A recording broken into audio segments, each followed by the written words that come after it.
welcome to Ebenezer 10. I am Musbat and Wahab Hamidis. The headlines.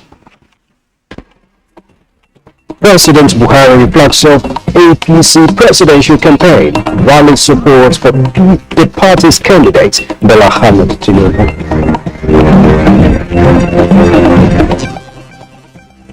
Nigeria police INEC team up to fend off possible cyber attacks during 2023 general elections.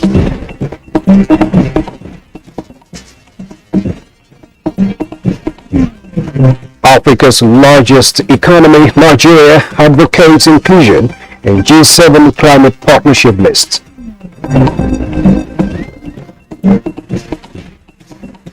Also coming up, head of civil service of a federation issues travel advisory to civil servants.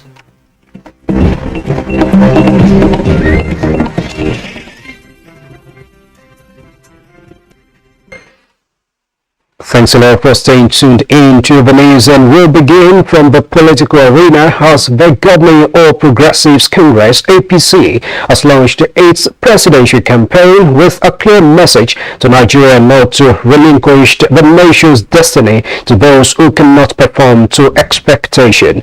President Muhammadu Buhari, who flagged off the exercise in Jos Plateau State, made a strong case for the election of Bola Ahmed Tinubu as next president, so that the country can further advance.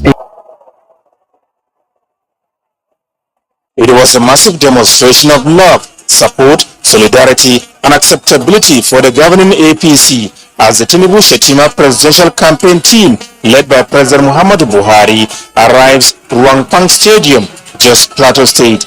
The mission here is to solicit support for the election of Bola Ahmed Tinubu as the next president of Nigeria. President Buhari at various times described the candidate as not only visionary and patriotic, but one best capable of articulating and implementing the wise policies needed towards advancing the nation's greatness. Nigeria, he always maintained, needs a man like Tinubu, whom he believes truly knows the way. Ahmed Bola Tinubu is going to represent us in the next year's election. We only come here to show our vivid support for him, and we are going to campaign for him throughout this country. And we shall ask that all of us members of this party the best of luck in the next year's election. The APC presidential candidate, Asiwaju Bola Ahmed Tinubu, takes pride in the quality and quantity of the work done so far by the Buhari administration, thereby setting a firm and durable foundation for national growth and development. Such worthy legacies, he promised, will be sustained and improved upon with his renewed top 16-point action plan aimed at providing equality of opportunity, social justice, security, and prosperity for all. We our commitment to progressive good government. February 2023. We saw that an election. It is a right to define the soul of the nation and to determine our collective fate. APC National Chairman Senator Abdullahi Adamu and other speakers who delivered messages of goodwill were unanimous that the governing APC truly represent the best hope for good governance as well as steering Nigeria towards achieving its purpose. And some notice here and now that we in the APC are in the race to win at all levels. Those who want to compete against us have nothing to say. President will build on that. It is all about the younger generation. It is all about the youth. It is all about generations yet unborn. President Buhari later presented the party's flag to the candidate to formally flag off the 2023 presidential campaign with a promise to remain at the forefront until victory is achieved for the Tinubu Shetima ticket. The president had earlier on arrival in the Home of Peace and Tourism paid a courtesy visit to the Plateau State Council of Traditional Rulers led by the Gwangwanjos, Da Jacob Gengbuba, where he restated commitment to free, fair, peaceful and credible elections. My aim is to make Nigerians understand that we respect them as Nigerians. We are making some progress, and we thank God for that. I want to see President for his impactful leadership, as well as the National Honors Award bestowed on him and other worthy indigenes of Plateau State. From Jos, Adamu Sambo, NTA News. Still in the political arena, from other parties, as the presidential candidate of the People's Democratic Party, PDP, and former Vice President of Nigeria, Atiku Abubakar, says his agenda for restructuring is to ensure that the government becomes more efficient. Media advisor to the PDP presidential candidate, Paul Ibe, in a statement disclosed in Lagos. The statement adds that Atiku would encourage the National Assembly and State Houses of Assembly to come up with constitutional amendments that will give more powers and resources to states and local governments. The private sector, the statement emphasizes, should be given Federal Republic of Nigeria between 1999 and 2007. Atiku headed the economic team that implemented fundamental economic reforms, including the design and implementation of a private sector revival strategy. The PDP presidential candidate noted that the 5-point agenda of his policy proposal is a document that contains solutions to the many challenges besetting the country.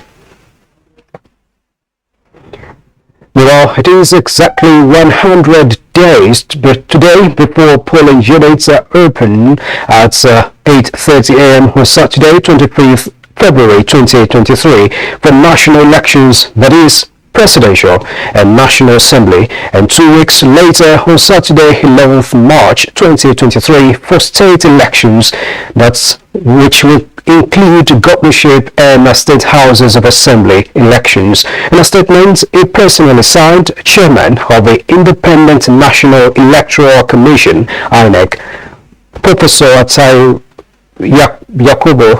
Mahmoud Yakubu, stated that the Commission's allegiance is to Nigeria and all those who want a free, fair, credible and verified elections supported by technology, which guarantees transparent accreditation and upload of polling units results for citizens to view in real time on election day.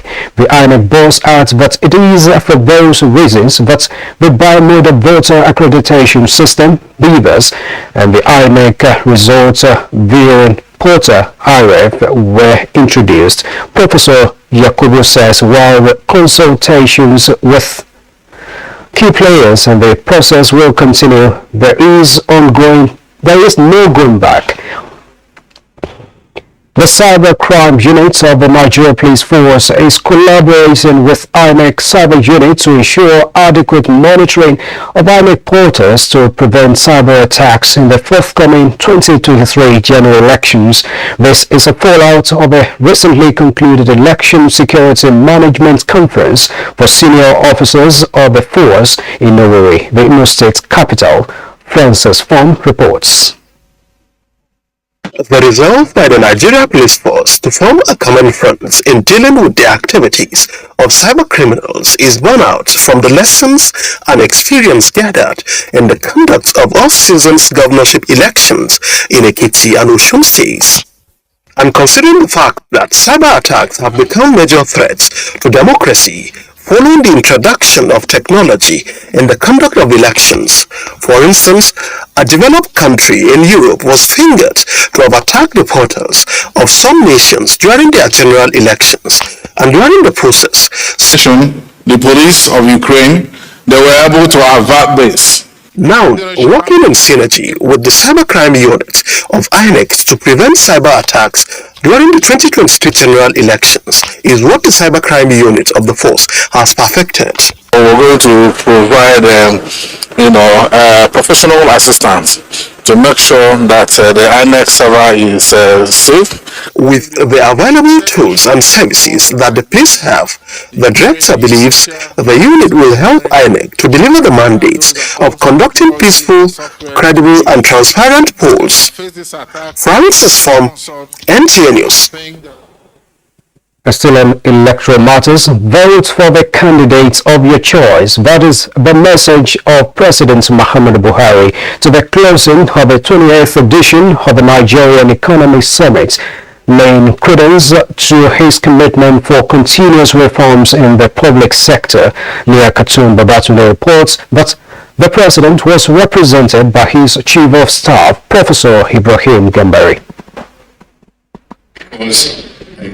Any concentration of people that will be done, we have to grow the economy, we have to diversify the economy in ways that will make it possible for our people at that time to have the benefit of all the resources that the Almighty has bestowed on this country.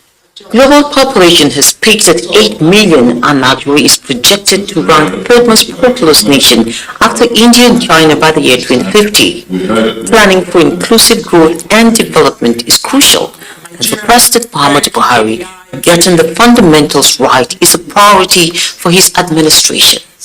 Declaring the 28th edition of the Nigerian Economic Summit close, Professor Ibrahim Gambari assured participants of the president's resolve to leave Nigeria better than how he met it by securing, growing and diversifying the economy. Apart from emphasizing the process of choosing a leader through free and fair and credible election, which President Buhari is committed, leadership, yes, but we must not forget that to move the country forward, to promote shared prosperity, which is the theme of this year's summit, we also need shared understanding. We have to also develop shared responsibility and above all, shared commitment. As the curtains draw, outcomes from sessions have been compiled and will be presented to the Federal Executive Council. In Abuja, NTA News. And as Nigerians prepare to choose the next set of leaders in 2023, attention should be paid to leaders who are ready to take responsibility. This was the thrust of a lecture delivered by the Minister of Works and Housing, Babatunde Fashola, at the Epiphany Azinge Foundation's 2022 annual lecture in Abuja. Austin Ayebe reports.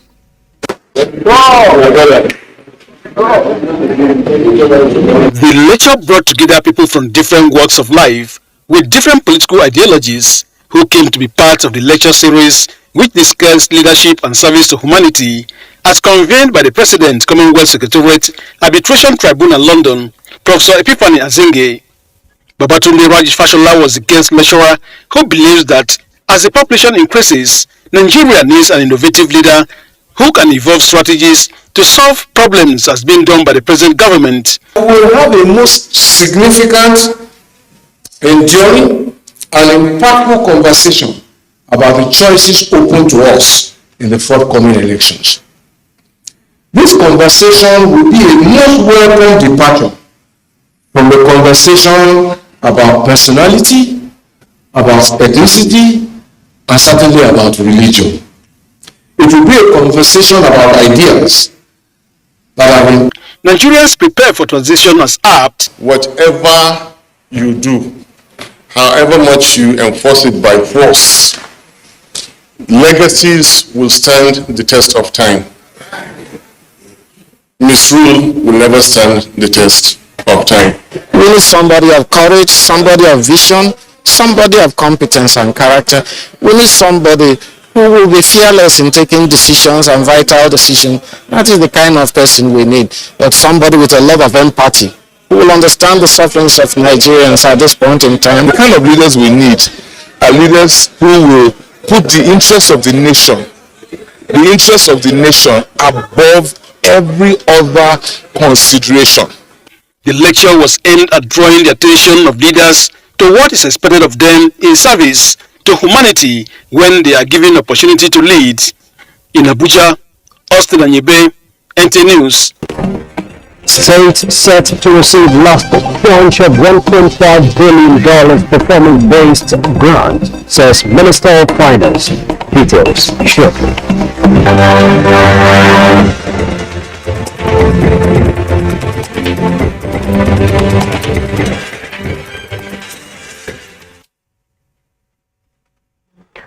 Thanks a lot for staying with us on the news at 10 on NTA News 24. We're talking business as economic analysts call for increased local production of eggs to reduce hike in prices. Details with Alika Hopanachi Harwa on Business News.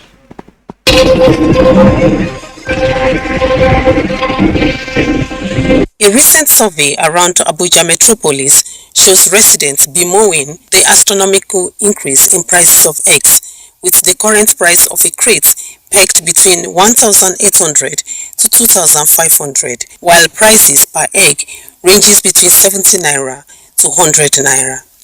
They blame the hike in price on reduced production due to lack of access to credit facilities for poultry farmers, high cost of maize, soybeans, and other micro-ingredients for poultry feed production, as well as insecurity and transportation costs, among others. Before we used to buy like 3 eggs for 100 naira, but now one small egg is now 100 naira. I don't know where we are heading. If you want a jumbo size, 2.5. We are buying crates for 2,000. From farm, 2,000, 2,2. That's why they are saying like that. Economic analyst Tochukwu Okafo says with proper infrastructure in place, the poultry sector in Nigeria will grow, enhance food production, and contribute to economic growth. If the chickens feed on grains, right, and they lay the eggs, naturally, if I spent 1,000 to buy the grains initially and I'm spending 3,000 now to feed that same chicken to lay the egg, that egg has to be, I have to use that egg to gain back whatever I spent on the grains. So if we can start building infrastructure, I mean, this should be an eye-opener. Now. While the crisis and we are wallowing and saying, it's bad, there is still a chance that while we are wallowing, we are doing something and building stuff, like building infrastructure. I have to emphasize infrastructure. Once the infrastructure in place, at a point you'll be self-sufficient. Meanwhile, latest data from the National Bureau of Statistics shows that the headline inflation rate for the month of October 2022 increased to 21.09% on year-on-year basis, indicating 5.09% point rise compared to the rate recorded October 2021, which was 15.99%. On month-on-month basis, the headline inflation rate for October 2022 was 1.24%, which is 0.11% lower than the rate recorded in September 2022. With Business News, Alika Opanachi, Arua.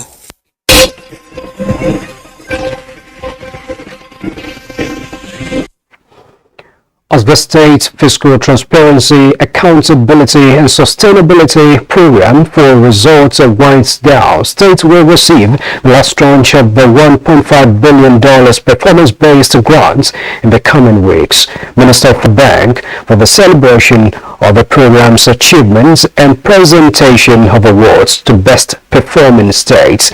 Leah Katsumba Batunde reports. The State Fiscal Transparency, Accountability and Sustainability Sifters Program for Results is a brainchild of the federal government. Together with the World Bank, $1.5 billion has so far been committed as grants to states for meeting eligibility criteria from the 2018 fiscal year. The primary objective of the program is to instill a common set of fiscal behavior and standards and facilitate the widespread adoption of good practices in fiscal and public financial management across the states while respecting their fiscal autonomy. These good practices include preparation of citizen-based budgets, timely preparation and publication of annual budgets and audited financial statements as well. Your state will receive the last tranche of performance-based grants, including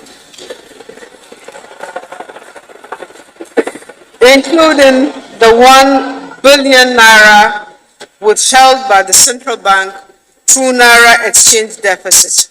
Over the last several years, budget is presented and passed by the National Assembly is a step that has been complemented by our National Assembly, and they also deserve commendation. Though the performance full results grant is closing, the technical assistance component will continue to be delivered by implementing agencies and partners till June 2030, when the program will finally wind down.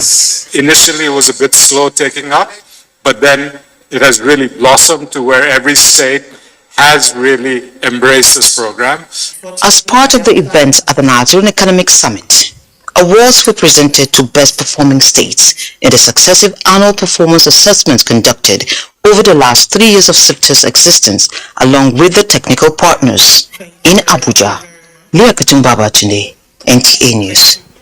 And away from the financial sector, President Muhammadu Buhari wants delegates to the ongoing UNWTO Global Conference holding in Lagos to come up with resolutions that will define the future of tourism with modern realities. The president's text was contained in a... President Muhammadu Buhari, who was represented by Vice President Yemi Osinbajo, was emphatic on how the sector's narratives can be changed for the better. Modern takes, modern cinematography, a load of hit songs written and sung by Nigerians and by other Africans. They were here last week. I'm sure that Lagos recognized that they showed up here last week for the African premiere of that movie. That an African premiere was held, be an important statement, all right. And I think that we should always remember to commend all of these great young men and women who are doing such great things, unifying Africa and unifying the world in the process. Emphasizing that the vast components of tourism are local and homegrown, they are more likely to be sustainable. And the promotion and preservation of cultural sites, forests, natural life, and aquaculture for tourism purposes works well with our zero carbon ambition. So when we teach a whole new generation to love and respect our beaches, love and respect our forests, and at the same time we create jobs and livelihoods in doing so. Pointing at Nigeria's creative industry, just as Nigerian movies are breaking box office records, it is a pointer that Africans at home and in the diaspora are excelling. He, however, commended UNWTO for the confidence in Nigeria and her ability to host the conference. Information and Culture Minister Lai Mohammed noted that the hosting of the conference is an affirmation of Nigeria's position as a trusted business hub and a safe harbor for capital talent and intellectual property. This conference is very important in the history of the UNWTO and Nigeria because it marks the very first time that the organization in a single forum is bringing together the three interlinked sectors of tourism, culture, and creative industries to highlight their fundamental importance as effective tools for inclusive development and drivers of sustainable growth. On key goals of the conference, the minister said it will bring to the fore sustainable solutions and innovative policies for the development and enhancing the potentials of the sector. I am really excited about this conference and its deliverables in highlighting and promoting these interlinked sectors that are sustainable and inclusive. Each time we get great interest and wonderful ideas from across Africa, including from Nigeria. When I was telling about designers and chefs, etc., also we have lots of entrepreneurs today here, lots of enterprises and private sector represent the digitalization, which is very important. But I mean, we put many things together in these 3 days, and I'm sure that the outcome of this conference will be great as never. Another key area the conference will concentrate on is how to promote intra-Africa travels and tourism, leveraging on vast and unique resources as well as its population. In Lagos, Anthony Fosun, NTA News. Civil servants must forward within 2 weeks a travel request accompanied by appropriate and necessary documents for timely approvals ahead of the expected travel time. This is to enable the office of the head of the civil service of the Federation due diligence on the request. This is contained in the head of the civil service of the Federation for Lashade Yemiaso's message to the meeting of protocol officers and those in charge of international travel desk and some ministries, departments and agencies on requirements for processing requests for approval of international travels and foreign training in the country. Haman Jabani reports. Not complying with extant rules as well as templates of foreign requests for approval for international travels and training not incur more costs and promote cost-saving measures in the light of the dwindling national resources are some of the reasons for the convergence of these officers from some ministries, departments and agencies responsible for international travel. Head of the Civil Service of the Federation, Falashade MES, for international travels and foreign training thoroughly by protocol officers and those in charge of international decks is sacrosanct. Under the current regime, retrospective approvals are no more tenable, and so it's very important that desk officers are made aware. All requests are processed based on their merits as far as they are strategic and exigent to MDA's mandates, and they have budgetary provisions in the subsisting acts. Some of the officers say their orientation has changed and all procedures for international travels will be duly followed for the interest of the country. And I will go back to the MDAs to let them know what the guidelines, the rules that is behind the traveling abroad.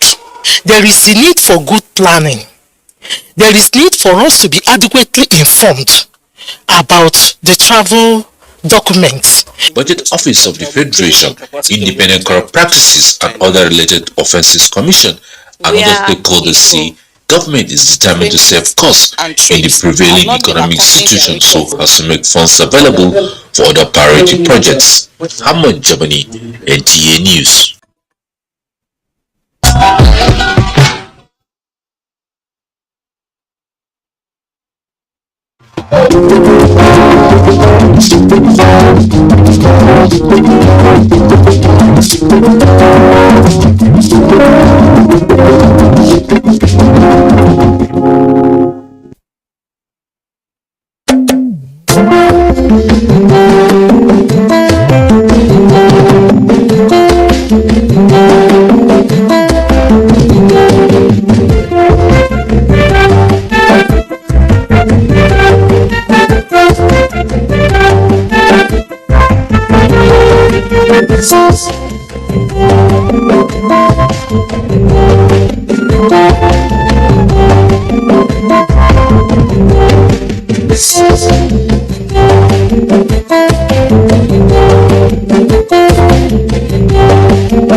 Osun State is one of the tourist destinations of choice in the country.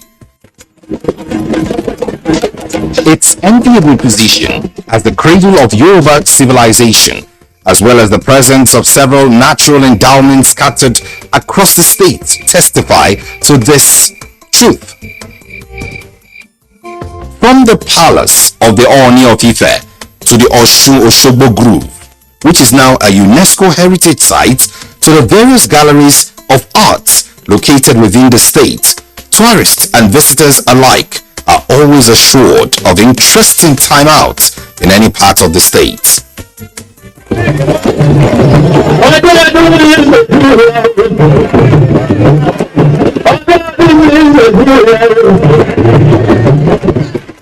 The state is equally blessed with a wonderful landscape with rich flora and fauna, which had greatly accentuated the position of the state as the tourist capital of southwestern Nigeria.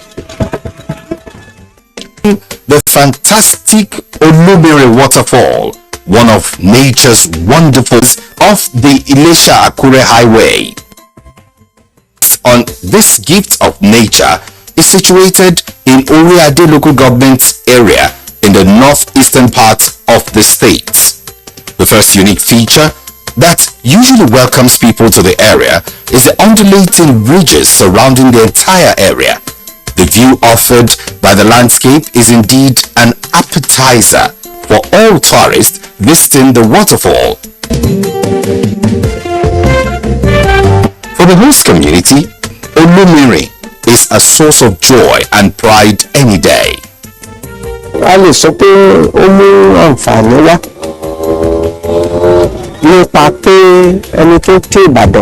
could say that is quite beneficial because people coming from various places will go away with the name of Erin-Ijesha.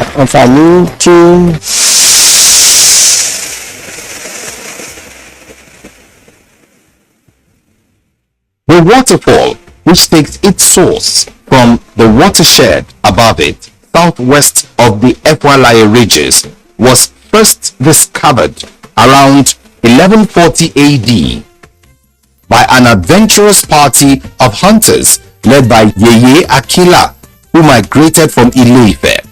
The journey, which took them 17 days, gave the community its name, Erin, which is an abbreviation of Irin Etadilogun Ojo, while the name of the waterfall was born out of the